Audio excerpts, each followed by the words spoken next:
get started?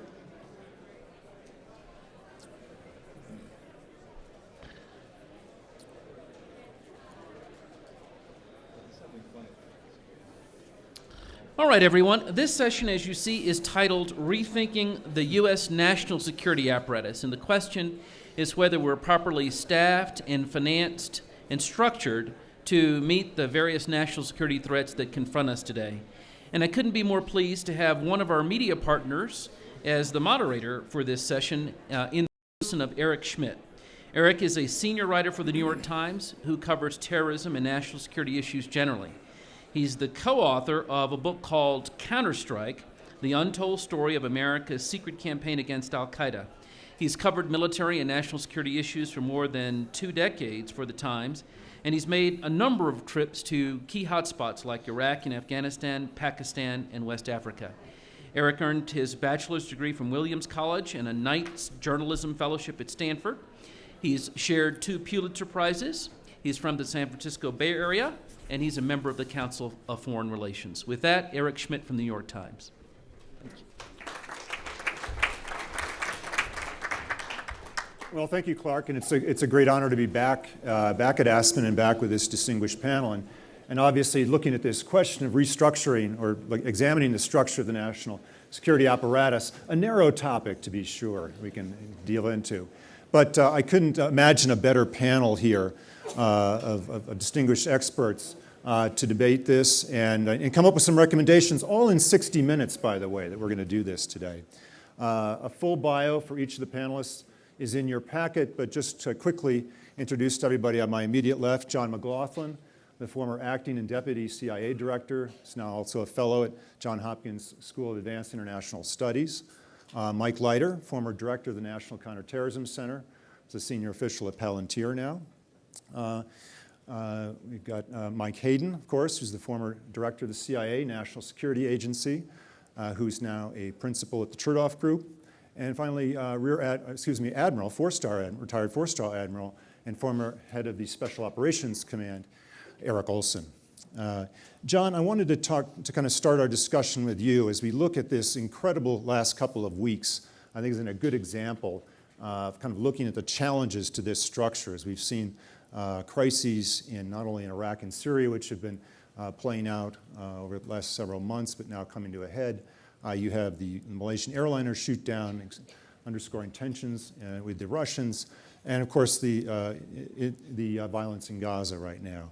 And talk a little bit about, as an intelligence professional in the crisis management business, how this may put a strain on the national security structure and what kind of changes we might think of. Well, it definitely will strain the structure. It is straining the structure. The U.S. government is not well organized to deal with this level of complexity. We're dealing with a system that was put in place in 1947, not in a simpler world necessarily, but in a less multifaceted world. So we're dealing today then with problems that maybe have 3 characteristics. They're complex, they're novel, a lot of these we haven't seen before, and perhaps most important, as one of your colleagues said in the Times yesterday, they're interlocked. So if you're struggling to defeat ISIS, you're probably, for a moment at least, helping Assad. How do you deal with that? If you're trying to support a government in Baghdad against ISIS, you're probably sharing checkpoints with Iranians somewhere, with whom you are currently negotiating trying to negotiate a nuclear agreement. So I think the U.S. finds itself at a kind of spaghetti junction of complex problems, trying to figure out who are the allies, who are the partners, who are the enemies, how is all this changing. Just walk through these issues very quickly, just the headlines at least. Think about how complex they are. If you look at the Iraq-Syria situation, and we really have to put them together now. 3 or 4 things that come to mind. First, this is the largest safe haven that a terrorist group has had in the last 10 years. They're consolidating their control over something like 450 miles of territory stretching from Aleppo all the way in Syria, all the way down to the outskirts of Baghdad. We haven't faced anything like that before. Second, they've learned a lot of lessons from their bad experiences in the past of how populations have turned on them. So in some cases, not every case, but in many cases, they're also governing. That is, they're providing services, everything from trash collection to courts, while also implementing in degrees Sharia law, not so harshly as in the past everywhere. This is a trend we started to see in documents that were captured in Mali by the French almost a year ago, this learning enemy. Third, they have a lot of money and weapons from what they've gathered in Iraq. The estimates I've seen, and I don't know that any are, maybe someone here knows the authoritative figure, but I've seen figures ranging from $450 million all the way up to $2 billion, depending on how you do the math and what you take as credible.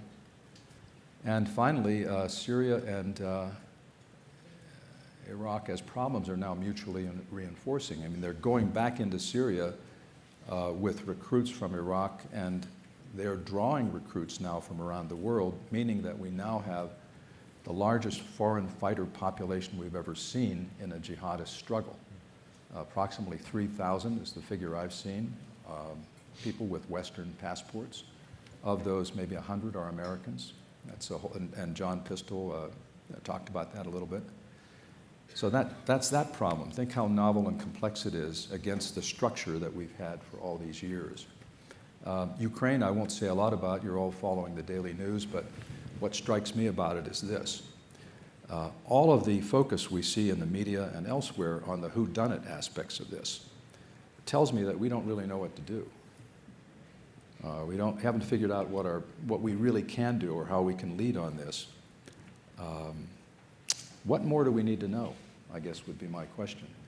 As I think a Canadian diplomat said this week, Putin may not have pulled the trigger, but he loaded the gun. In other words, if he hadn't gone into Crimea, if he hadn't created the situation, if he hadn't sent his little green men into eastern Iraq in what is, or eastern Ukraine in what is a classic covert action operation, we wouldn't have this incident that occurred with the airliner. None of this would have happened. So it makes me wonder, well, what would we do now if we had the smoking gun? How would that change our policy? Second point I'd make is that Putin is probably more afraid of a Ukraine moving west than he is of sanctions. And I can elaborate on that later. I don't want to take a lot of time to do it now, but this is a core interest for him, absolute core interest. And while it's an interest for ours, I don't know how far we're willing to go to support that interest. He's willing to go a long way trying to reestablish Russia as a world power. And third, this is a situation where I think we can anticipate that almost, except in the absence of truly massive sanctions that totally undermine the economy, he will continue this covert action operation and seek to bring Ukraine into the orbit of Russia. And then finally, just a couple of words on the novelty of the situation in Gaza now. Again, you all know the facts, but here are the things that strike me as novel. This is the first time we've had a fight between the Israelis and Palestinians of this sort in a Middle East of this sort. So the environment around this is so dramatically different than at any time in the past when these two have been in conflict. That confuses everyone's calculus in ways we can talk about. Second, the novelty or the difference of the dynamic that now exists between Hamas and the Palestinian Authority, that's new. I mean, new in modern times, at least in the last 10, 20 years, in that they have an odd kind of unity which is off again, on again, but that's a new factor. And third, the Egyptians don't have as much influence as they used to. Once upon a time, we could call up the Egyptian intelligence chief, who's now dead, and say, Omar, can you help us out with this? You can't do that anymore because there are great tensions between, the Egyptians are helping a little bit, but there are great tensions between them and Hamas now because of the Muslim Brotherhood connection that they see there and the new Egyptian government. And finally, I think U.S. influence has to be said to be diminished in this environment. And we have other priorities with all of this other stuff going on in the region. So we're now at 12 days, I think, 16 days in this battle. I think the last in 2012, there was a ceasefire at about 8 days.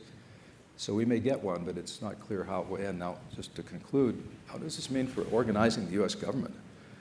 Well, we'll talk more about that, but there's 3 quick headlines we can elaborate on if you want. Currently, we are organized in a kind of ad hoc, functional way that makes it very difficult to integrate capabilities across the U.S. government. The National Security Council needs to be strengthened and served in a different way. We have 300 people there approximately overseeing the foreign policy work of tens of thousands of foreign policy professionals. This is the largest, I would say fairly, this is the largest organizational decision-making apparatus in the world. That is, when you make decisions on U.S. national security policy. And we're still doing it in a way that we did tens and tens of years ago. Second, you need a more developed strategic planning process that hooks budgets to all of this. And finally, you need a civilian version of Goldwater Nichols.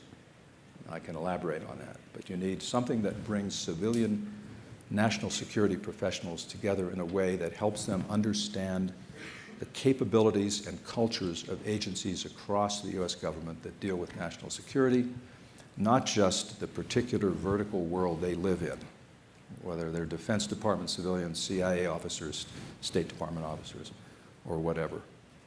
So that's how I see it at this point, and perhaps that can launch us. So you've laid out very well the challenges in a crisis management situation. Mike Leiter, walk us through, as the earlier panel this morning did, counterterrorism and the terrorism strategy we have now extending well into a decade, and what's worked and what hasn't worked. Well, my main goal here is to be more depressing than John, which is Hey, I'm the intel guy, you know? You know how Bob Gates wants to find an intel officer? I've said this here before. It's the person who, when they smell flowers, looks for the coffin.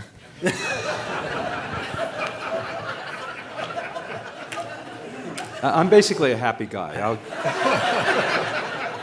I'll give you good news later. I think I'm quick, but I have no follow-up to that. Well, counterterrorism, I think, is an interesting case study. We've heard a little bit of this from the previous panels because there's been more institutional change and reform in counterterrorism than really anything else in the national security structure since 1947. And I will not walk through a long history of that, but remember the basic problem of September 11, 2001. We have problems connecting the dots, divisions between domestic, foreign, military intelligence. All of those structures are working rather independently. And you're suddenly faced with this transnational threat, which doesn't respect boundaries, is not amassing large land forces like Mike used to analyze and Eric used to go blow up. You're suddenly looking at onesies and twosies in places, and they could be in Pakistan, and they could be in Philadelphia, and you have to create a relatively seamless structure to address that. So what does the US government do? It does what it always does. It changes the wiring diagrams. But it creates organizations like the Department of Homeland Security, brings together lots of operational elements that were previously dispersed. It creates organizations like the Transportation Security Administration that John just talked about. And it creates, obviously, the most important organization, the National Counterterrorism Center. And the NCTC is kind of a microcosm of all of that change in that it's designed to be the one place where all of this counterterrorism intelligence comes together and sit the FBI next to CIA, next to NSA, next to SOCOM, have them all sitting in the same place analyzing it so you get a consistent picture of the threat, which isn't built along department or agency lines. And then you add on another piece, which isn't the intelligence, but is the policy to actually help the NSC as they come up with a policy, then implement that policy in a meaningful way. So come up with those plans. So if you say, I want to go get rid of al-Qaeda in Yemen, DOD, what are you going to do? CIA, what are you going to do? FBI, what are you going to do? And come up with a cohesive plan and try to tie together budgets as well. So I think that's worked okay. I think it's fair to say that parts of DHS work much better than we had before. Parts of NCTC do some really good things. But it is largely swimming upstream because, as John hinted at in the end, the US government is still 99.9% of the time organized, managed, and run along department and agency lines. And that's great if your problem lives solely in the realm of the Department of Defense or solely in the realm of CIA. But it turns out that there aren't actually that many problems we care about anymore in the national security space that are only in one of those pipes. So the US government in counterterrorism, I think, got extraordinarily good because of guys like Mike and Eric at doing tactical coordination on the battlefield. There is no better example of a coordinated US government effort than what went on in places like Balad and Bagram in Iraq and Afghanistan, respectively, where you have sitting side by side JSOC operators and intel guys and law enforcement busting down doors together. Everybody's checked their institutional egos at the door, and you're really getting a whole of government approach. But the farther you get from that pointy edge of the spear, the more those institutional rivalries come in.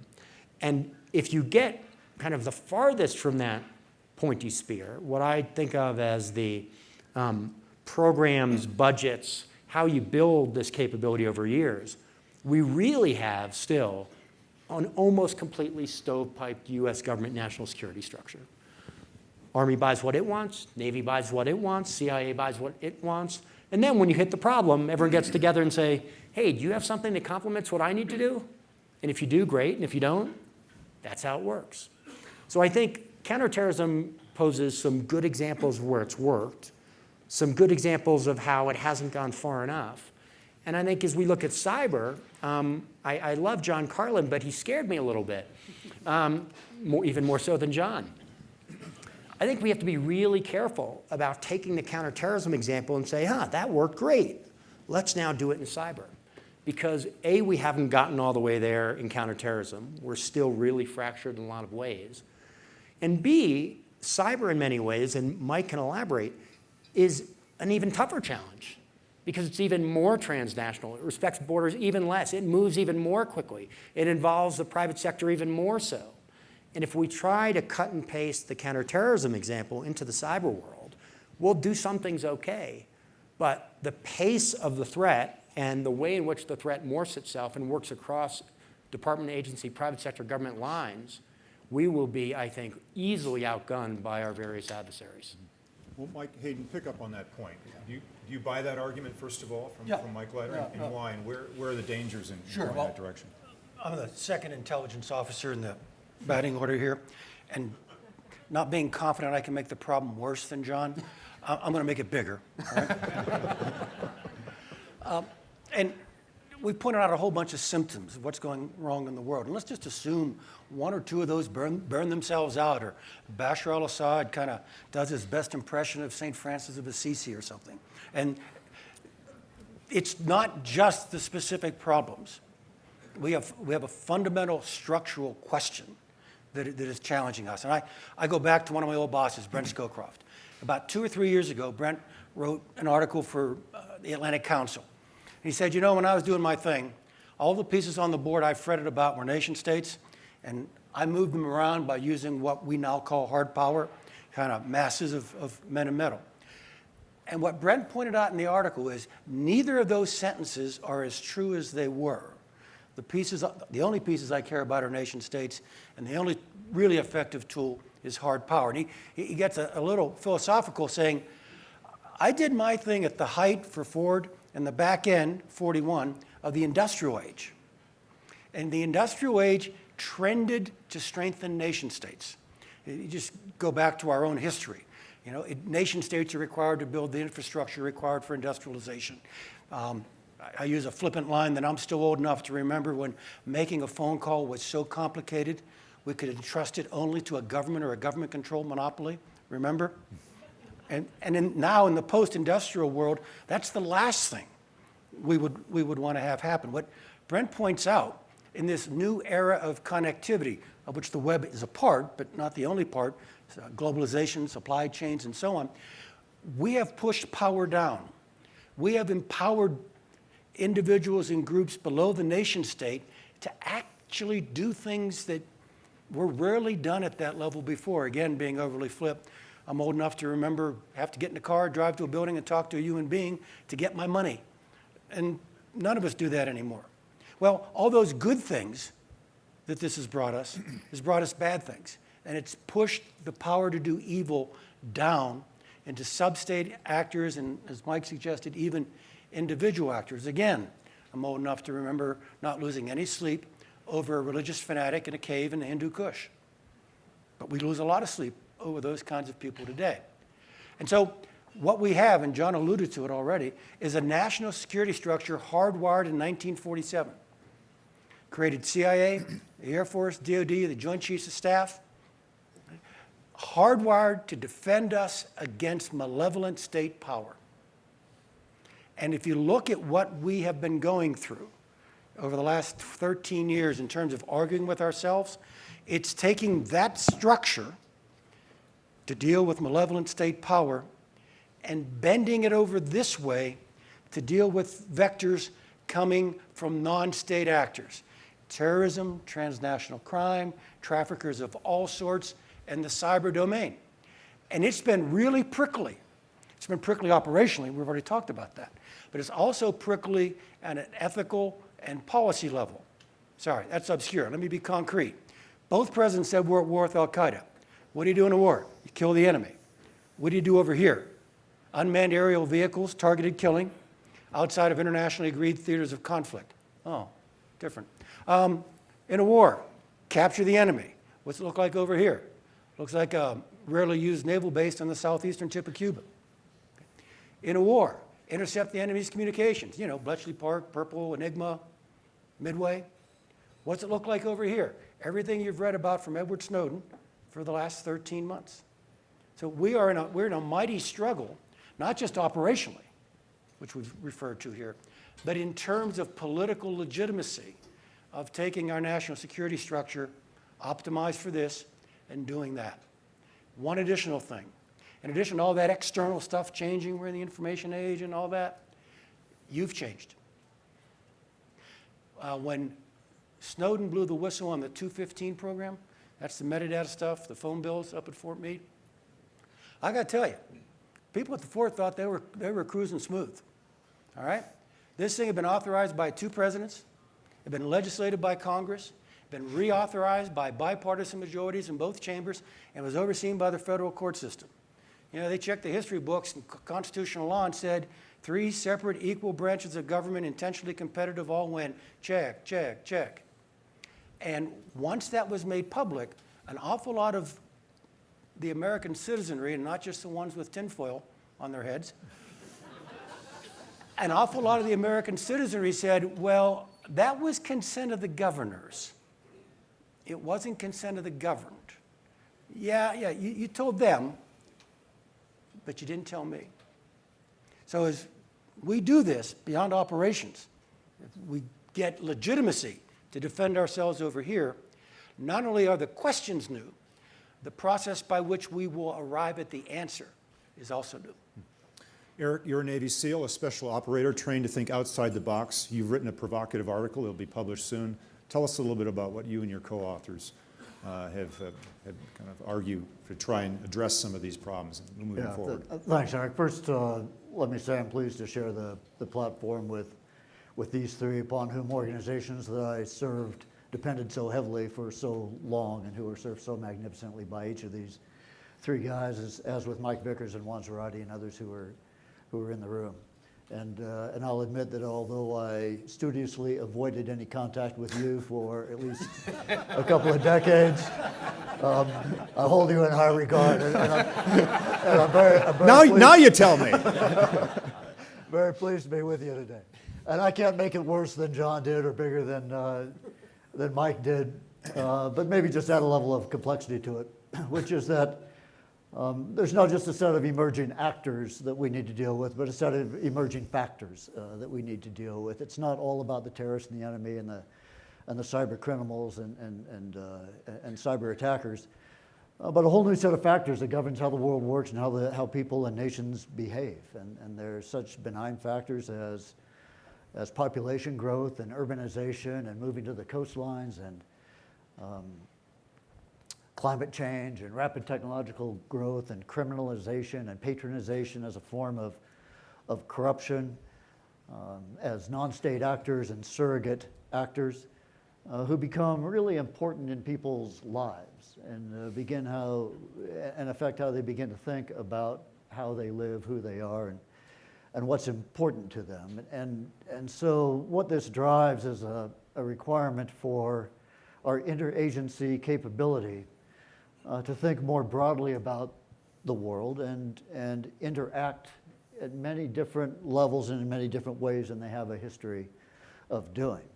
As John and first Mike highlighted, we operate mostly under an organization that was designed in 1947 and has evolved somewhat, but arguably not enough to address the situations in which we live and the conditions that we have to address now. I compliment John's work on the Project for National Security Forum led by Jim Locker, who was an author of Goldwater Nichols, who was the primary author of the section of Title X that created the United States Special Operations Command, and he and John and others put great work into designing sort of a Goldwater Nichols for the interagency. But I'll say the Goldwater Nichols wasn't enough, even as it addressed the Department of Defense. It mostly affected how we operate outside the United States and had little impact about how we operate inside the United States. It brought operational jointness to a new level, but it did very little to affect the jointness of our personnel systems, our acquisition systems, our intelligence systems, and the systems upon which the operators so heavily depend. We often talk about the speed of war, but the speed of war is often governed by the speed of acquisition, the speed of intelligence, the speed of personnel assignments, and the rest. And so I also want to, as the second Mike said, and I'll paraphrase him a little bit because I was struck by something he said in a different form not too long ago. We have a structure that was designed to address malevolent state power, but we're living in a world in which the threats are derived from state weakness and state fragility. And we haven't quite adjusted, we haven't come near adjusting our systems to do that. So this article that Eric referred to is one I co-authored. I'll give Denny Blair, former DNI, primary credit for initiating the article, but Ambassador Ron Newman and I contributed to it. It'll be published next month in the National Interest magazine and online. And what it proposes is a subset, I think, of what the Project on National Security Forum got at to a degree. And this is, again, sort of highlighting Mike Leiter's point that the further you get away from Washington to the point of the spear, the better things work interagency until you get inside a U.S. embassy. And then they become a mirror of the stovepipes, of the agency stovepipes that are back in Washington. And so article proposes a revamping of certain embassies that would be carefully selected based on the threat in that area, the fragility of the government, the lack of capacity in the governments in those countries. It proposes a more hands-on approach by the ambassador and the agency staff. It proposes a tailoring of the operation, of the approach to the specific conditions in that country and micro-regions within that country based on a deep knowledge of politics, of religion, of the nuances of how people would react to decisions that are made and external factors that are applied. It requires a flexibility in terms of giving an ambassador at that level, at the local level, the authority to transfer rapidly money and talent to address specific problems. And it requires an integration, including an integration of timing and sequencing to address problems that may be beyond the ability of the pre-planners in Washington to have thought forward enough to plan out to that degree. Yemen's a pretty good example. The FY13 budget for Yemen in the United States was about $250 million in various sorts of aid in 17 different accounts, all of which had different end states, different goals in mind. At the same time, the Gulf cooperation countries were aiming about $3 billion worth of dollars, 12 times what the U.S. Was offering to Yemen, and we had no ability to leverage the $3 billion that was coming from the GCC states to have the kind of impact that we Americans would have hoped for in Yemen. And we heard a description this morning about the complexities of Yemen and how local knowledge is really important to resolving so many of the problems that exist there. So this requires a new kind of ambassador, not completely new. I think Ryan Crocker and Jim Jeffrey and Ann Patterson are this kind of ambassador, but one who is steeped in local knowledge, one who understands the capabilities and limitations of other agencies, one who understands the nuances of Title 10 and Title 50, the authorized use of military force, which was highlighted by Juan Zarate, I think, very appropriately this morning, and one who has the managerial and leadership skills to bring all of this together, and then is empowered to do complex planning and provide plans for rapid approval by the president for implementation in the country under his guidance. And he'd have to be provided a new, small, experienced interagency staff separate from other embassy activities to support this kind of effort. So we don't pretend in our article that this is a big solution to all problems, but it's a partial solution to some problems, and that's the point of the article. So that would address at the local level and start bubbling things up from there. But Mike Leiter, talk about, are there ways as you elevate this into Washington where all of the panelists I think have identified where there's a weakness, a structural weakness. Are there ways to better and more efficiently tee up decisions for that structure, or does the whole structure really need to be completely revamped? Well, you'd come up with a lot better system if you revamp the entire system, but it's not realistic. So I think you have to have some building blocks to it. I think it's kind of shocking to people who aren't deeply involved in this. We don't have a counterterrorism budget. We don't have a cyber budget. What we have is a Department of Defense budget, Department of State budget. And again, they may or may not match up. So in counterterrorism, I'll give you an example. We did a lot on countering violent extremism, so the war of ideas. And who did you want doing that? You really wanted people who weren't wearing uniforms all that much doing it. Because it's not quite the same when the FBI agent shows up with a badge and gun, says, let me tell you why you should love America. Or, as warm and cuddly as Eric is, the JSOC guy shows up with a, please love us more. Not so great. The people you want involved in this are, she's out here somewhere, Farah Pandith, who's a special representative to Muslim communities from the State Department. Here's the problem. Farah has like one person maybe, and no money, and Eric has all of it. So then you're trying to put together a plan and execution. Imagine being a CEO, seeing this problem, seeing you've got two divisions which are totally mismatched with resources and mission and ability to do something. And then there's somebody looking over that CEO and the board says, by the way, you can't move any of that between these groups. That's illegal, you're gonna go to jail for it. And if you want to, you have to go talk to two different groups, two different committees on Congress to make any changes, and they don't like each other, and they don't want to give up money because they give up authority if they give up that money. This is how bad it is. So the way you do it is, I think you can at least, it's hard on the budgetary side, but on the strategic planning and operating side, you can pull some of this away from the National Security Council. Because as glorious as that title sounds, they are fundamentally a crisis management team. It's 300 people, lots of stuff going on in the world. They write memos and do the best they can. But they don't have the time and expertise in many cases to put plans together and make teams within a large federal bureaucracy work together. I think you do that with an element which sits outside the National Security Council, which is interagency, which is never going to get decision-making authority because the decision-making is still going to sit back with those deputies and principals and the president. But teeing those things up to a National Security Council who can then manage that process but not come up with this, both the strategy, which is almost the easy part, but really the implementation of those programs in the tactical and strategic sense, and let the rest of the leadership make those decisions in a thoughtful way. And John, is this something the executive branch can do on its own, or will it have to engage with Congress? Is Congress going to be a willing participant in it, or are they going to be an obstruction to this, as we now see in Washington, where the president is having to use the power of executive order to try and deal with things such as immigration reform?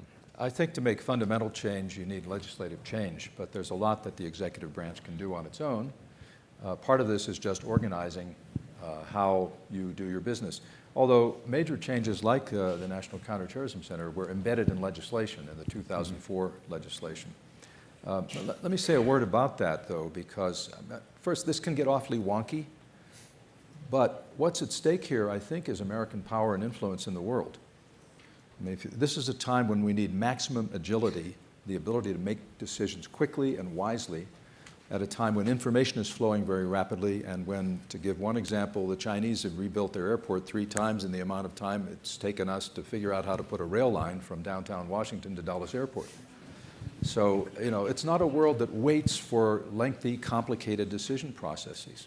So one of the benefits, say, of the National Counterterrorism Center is that while terrorism remains a large, complicated issue, you could walk into the Situation Room in the White House and know that when Mike or his successor came in and talked about terrorism, you were getting the threat picture. That was it. Many people had a view of what the threat picture was, but that threat picture presented there was reflecting the views and incorporating the views, and including the dissents of everyone who has cognizance of this. So that's what we're lacking on many other issues. When I said earlier that the National Security Council needs to be better served and more empowered, we could spend a lot of time on this, but let me just give you one thought, that the way it works now is you walk into the Situation Room, and there are people here who maybe have had a different experience more recently, but the agencies sit there, and you've got a problem in front of you like something to do with Iran, and the CIA starts usually, or the National Intelligence Director starts with an assessment. Each of the agencies gives their point of view. The National Security Advisor or deputy chairs, and then someone tries to see a pattern here, and usually a paper is commissioned for the next meeting. Well, on a problem like Iran, why not have a team somewhat like the National Counterterrorism Center that filters the options across the agencies and figures out what are the sensible things that we can do on some particular aspect of it, let's take the nuclear negotiations, and presents to that group of deputies or principals a series of options with the pros and cons clearly mapped out. In other words, the spade work done a lot in advance. That's one way of doing this. And then I just want to add one other idea. Well, I'll come back to my other idea. Yeah. We've talked, Mike Hayden, we've talked about now how we might make changes to the domestic structure, but more and more these problems aren't just an American problem, they're international problems. We're dealing with alliances, whether it's the EU, whether it's international partners, as we see now in pressuring Russia. It's dealing with, even with Israel right now, what's going on in Gaza. Talk about, will these, even these modest changes, or maybe not so modest changes, depending on how they come about, how will they affect our relationship with international partners, and how does the structure today Eric, engage with that? To the degree we're successful, it'll make it easier dealing with international partners, because we'll start to act like a singular noun when we're in meetings with others. You know, on a really good day now, we're kind of a collective noun. Most days we're plural. And you actually have partners wanting to know what is the American policy, because, you know, they have their different touch points inside the American government. In fact, we all know foreign partners who exploit those touch points in order to get the American answer they want. And so the creation of a more coherent, unified American policy, nothing but pluses internationally. I mean, just to add one additional thought. John, you mentioned Counterterrorism Center might work for a proliferation-like problem. You know, Mike and Matt Olson here, they're kind of the go-to guys for the terrorism threat, nominally under the DNI, but everyone knows the firepower of interagency power is here. There's no reason we can't go to that solution for something like cyber.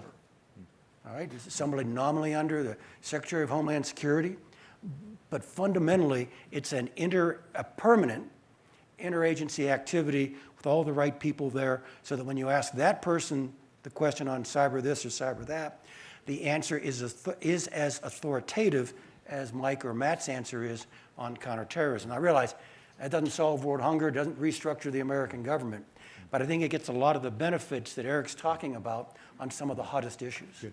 We're going to turn now to the audience for the remainder of this panel.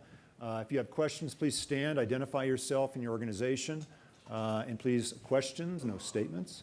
And any hands? In the back, sir.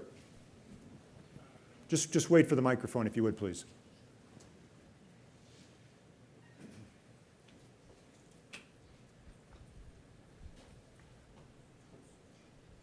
Alan Ace, a retired Govey. Last year, we discussed at one of the panels the issue that, as a macro issue, of the collapse of the post-World War I nation-state organization of the Middle East.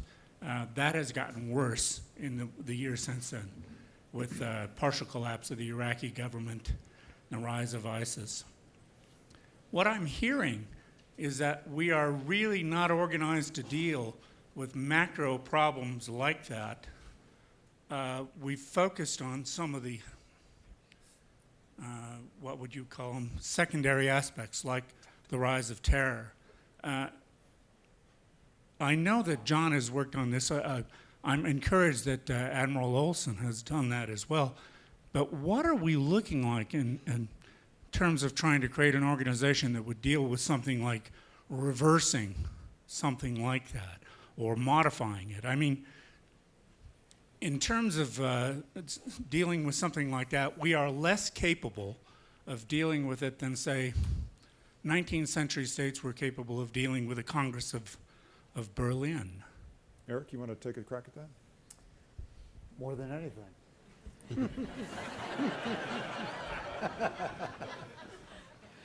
I mean, I agree with everything you said, but I would rephrase the collapse and call it more of an erosion. This has occurred over several decades since World War I, and one can argue that the borders that were established 100 years ago were established, absent foresight regarding how those borders crossed family and tribal and other ethnic kinds of divisions. We still subscribe to the Westphalian model of nation states, but not everybody does, and the Islamic State is one that does not. So as we see sovereignty not meaning quite what it used to be, I mean, it ain't your father's sovereignty, because informational sovereignty and cultural sovereignty and economic sovereignty don't exist the way they used to, although territorial sovereignty may in most cases. And let me say that the IS, the Islamic State, we had mistranslated as the Islamic State of Iraq and Syria. But it was really the Islamic State of Iraq and Ashams. And Ashams refers back to the ancient Syrian state that includes Jordan, Israel, Lebanon, parts of Turkey, and elsewhere. And when we didn't get that, they reminded us, we'll stop the ISIS-ISIL thing, we'll just call ourselves the Islamic State, and sort of drive the point home that this is bigger than any of the borders that exist in the region. And by the way, the leader of the Islamic State, Abu Bakr al-Baghdadi, took his name from Abu Bakr, the first Rashidun Caliph, who was the successor to Muhammad in the eyes of Sunnis, and this then exaggerated the Sunni-Shia rift that we're seeing play out in so many ways. So this is so much more complex than just sort of trying to get everybody back into their post-World War I borders. And so I'll agree with your final point that we're not organized as a nation to really address that level of complexity. It does take a much broader approach than our agency stovepipes. And I don't want to overstate that. I mean, everybody gets along really well, but it's just sort of how you're structured to think, how you're structured to provide, how you're structured to acquire things, how you're structured to demand things. Don't provide the interoperability and the flexibility required to address those kinds of complex problems. John, you want a quick follow on that? Yeah, this is a matter of strategy, which is an easy term to use. And by the way, I second what Eric just said. Everyone works very hard. All these national security professionals, totally dedicated. But as an organizational thinker once said, a bad system beats a good man every time. So hard work is not always the answer, and dedication is not always the answer. But this is a matter of strategy. Throughout our history, we've always had something that guided us. Civil War, it was preserve the Union. World War I, make the world safe for democracy. It didn't work out, but we knew what we were doing. World War II, defeat the Nazis. Cold War, contain the Soviet Union. What's our motto today? We don't really have one. One fellow said at Yale said that we are living in the gap between strategic epochs. One has ended, another has not yet begun, or if it's begun, we don't have a name for it. So it's one of those moments in time where strategy is extraordinarily important. So on the issue you're raising, so a Frenchman and a Brit draw these lines in the sand in 1916, that's over. We need to be asking ourselves now, what's the end state we want in the Middle East, now that it's all blown up? Where do we want to come out at the end? And then work back from there. And maybe we're doing that. I don't see evidence of it in our day-to-day policy or in the media, but that's what we need to do at this point. That means America taking leadership, and it also means America trying to shape these events. You don't really want to see, and I mean no offense to any international visitors here, but I don't think you really want to see a world without strong American leadership. Mark Gilman. Hi. Bart Gelman. I guess a question initially for you, General Hayden, and for others if you want to pitch in. I loved your phrase, the contrast between consent of the governed and consent of the governors. And I wasn't clear whether you were using that as a kind of a lament. Look, we're doing this all the right ways, and now people want to get involved, or something else. I mean, in areas that are outside national security, with environment, economy, anything else, civil society gets to influence what the governors do, maybe even, pardon the expression, journalists. And here in the national security world, in the secret world, that has been shown to be almost completely absent in the NSA disclosures. How do you think it should work? Yeah. Well, first of all, operationally, just as narrowly defined intelligence officer, I wouldn't tell you anything. Nothing at all. All right? Because, frankly, the more that is known, the more difficult it is to do our jobs.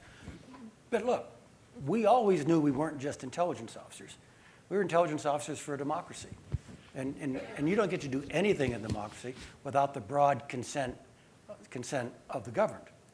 Now, Bart, we thought we had a handshake in the late 1970s that consent of the governed would comprise the president, 2 select committees in Congress, and a court, an Article III court, whose proceedings remain secret, as an appropriate democratic balance between additional oversight of what had been an exclusive executive branch activity and the need for secrecy for that activity to be successful in the first place. So that's the handshake we thought we had. It doesn't matter whether I thought that was a good or a bad deal. It's no longer the deal. Our popular culture no longer is willing to empower representatives with that much authority on any issue. So I know as a matter of reality, if my community is going to want to go do anything in the future, it's going to have to be more transparent about a lot of things, and we're just going to have to eat the operational cost, the operational tariff that more publicity for our actions will entail. Otherwise, you're not going to let us do it in the first place. So that's fine. But by the way, I need to make one additional point. We are now talking about putting more oversight and more transparency into the intelligence community on this planet that has more oversight and more transparency than any other, and there's no one else even in the area code when it comes to transparency and oversight. I get that, I understand. You just need to know that our line of departure is actually a pretty transparent line. Can I just add to that? I agree with everything Mike said. I don't think that the goal should be, realistically, if you want any security, to have equivalent transparency to the other public policy issues you discussed, whether it's healthcare or environment. There is no value in secrecy there.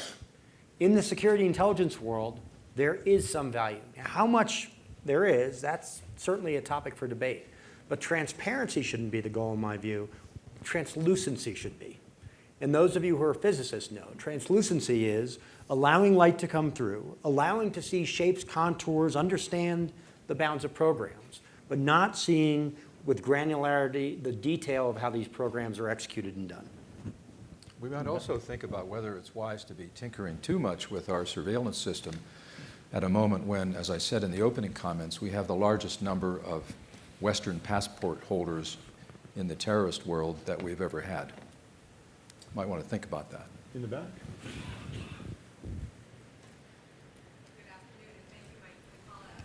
Farah Pandith. I'm the former special representative to Muslim communities at the Department of State. ISIS, Boko Haram, Al-Qaeda, the rest of them can't do what they're doing without recruiting people.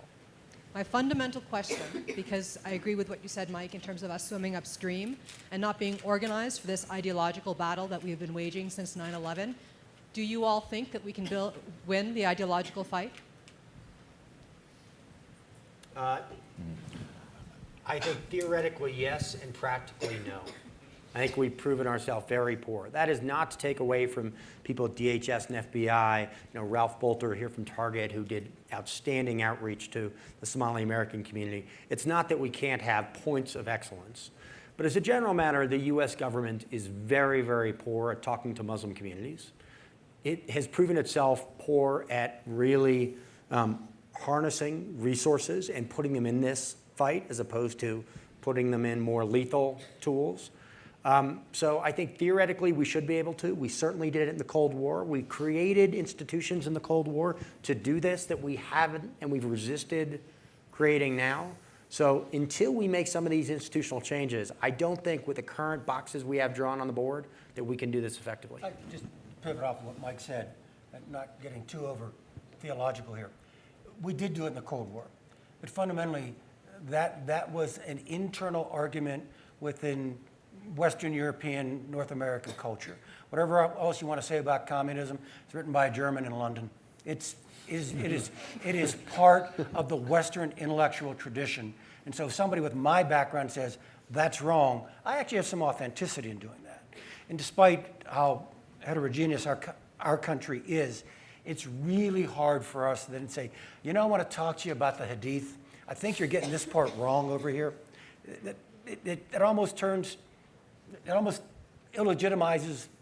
delegitimates your comment coming from somebody in a Judeo-Christian tradition.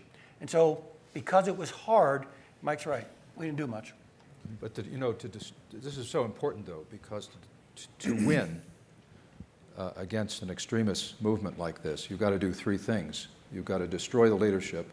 You've got to deny them safe haven. Now, we're losing on that second front. And you've got to win the ideological battle. And the third is the hardest. They have a powerful narrative that we are underestimating. When al-Baghdadi gives a sermon from a mosque in Mosul declaring a caliphate, and this is a guy with reasonable religious credentials, probably better than Zawahiri's, urging engineers and doctors from around the Muslim world to join to govern this caliphate. But you and I see that through one set of eyes. We can't imagine what the power of that in that world for people who are tempted to believe and to agree. And if I could just pile on a little bit, I think that that absent systems in our interagency stovepipes that develop true deep experts in places, we are unable to predict the effects of our behavior in those places. And we kind of default to assuming that if they're like us, they'll ultimately be okay, when I think the better solution is finding out what really works for them in a manner that's acceptable, tolerable to us. But we lack that, we often lack that deep knowledge.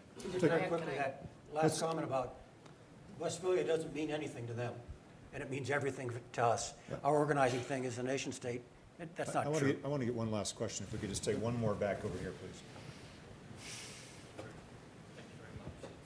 Rosemont from King's College London, and it's very striking from this panel and previous panels on the role of private companies being so important in public-private cooperation in all of the issues hitherto discussed. I'd just like to ask the extent to which you think in reforming the institutional structures that you all seem to be saying needs urgent review, to what extent should private companies be part of that formal process, or is this inherently a governmental discussion that we're having here? Thank you. Right.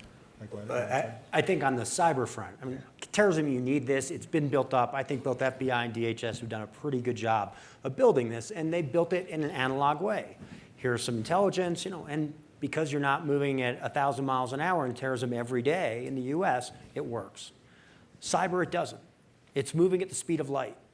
And I hate to be dismissive of the US government. I spent 20 years in the government and does fantastic things. But in my view on the cyber threat, the private sector absolutely positively cannot wait for the government.